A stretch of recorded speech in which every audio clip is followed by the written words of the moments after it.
Assalamualaikum warahmatullahi wabarakatuh. Perkenalkan, nama saya Ayu Ningtyas Suhaya. Saya dari Prodi Pendidikan Guru Anak Usia Dini, kelas reguler A1 semester 3. Mata kuliah Media dan Sumber Belajar dengan dosen pengampu Bapak Reza Lukmanda, MA. Di sini saya akan membahas topik tentang prosedur pemanfaatan lingkungan sebagai sumber belajar dan rancangan pemanfaatan lingkungan sebagai sumber belajar. Tahukah teman-teman, lingkungan merupakan sumber belajar yang kaya dan menarik untuk anak-anak. Lingkungan manapun bisa menjadi tempat yang menyenangkan bagi anak-anak. Jika pada saat belajar di kelas, anak diperkenalkan oleh guru mengenai binatang, dengan memanfaatkan lingkungan, anak akan dapat memperoleh pengalaman yang lebih banyak lagi. Memanfaatkan lingkungan sekitar dengan membawa anak-anak untuk mengamati lingkungan akan menambah keseimbangan dalam kegiatan belajar. Artinya, belajar tidak hanya terjadi di ruangan kelas, namun juga di luar ruang kelas. Dalam hal ini, lingkungan sebagai sumber belajar yang sangat bermanfaat terhadap perkembangan fisik, keterampilan sosial dan budaya, perkembangan emosional, serta intelektual. Di sini, prosedur pemanfaatan lingkungan sebagai sumber belajar ada 3 langkah.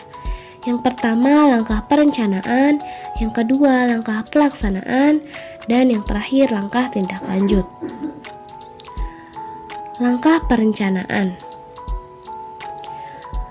Perencanaan menempati bagian yang penting.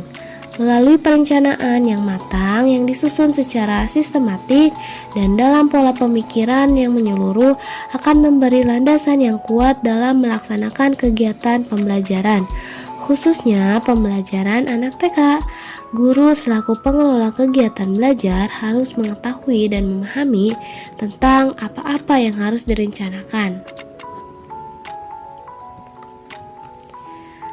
Nah, di sini langkah-langkah perencanaan. Yang pertama, kegiatan apa yang harus dikerjakan anak. Yang kedua, menentukan di tempat-tempat mana kegiatan akan dilaksanakan oleh anak. Lalu yang terakhir, menentukan waktu untuk tiap tahap kegiatan dan target yang hendak dicapai dari waktu ke waktu. Selanjutnya, langkah pelaksanaan. Langkah pelaksanaan yaitu melakukan kegiatan belajar di tempat tujuan sesuai dengan perencanaan yang telah ditetapkan.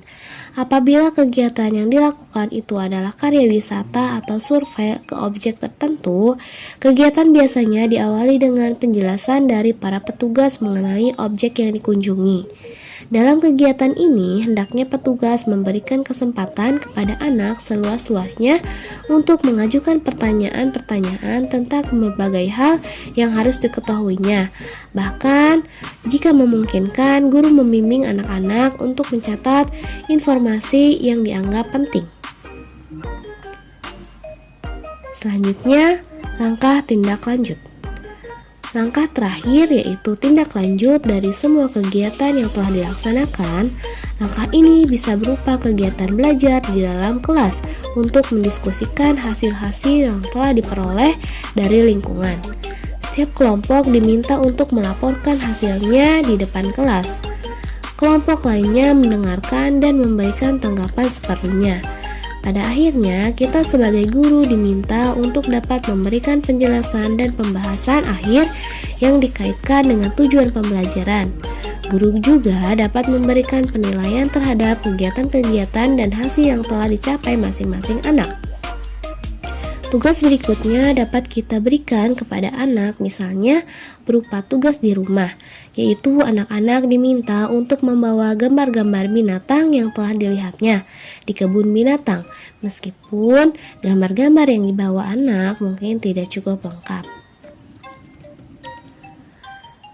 Nah, lalu contoh rancangan pemanfaatan lingkungan sebagai sumber belajar dari prosedur yang telah dijelaskan di atas.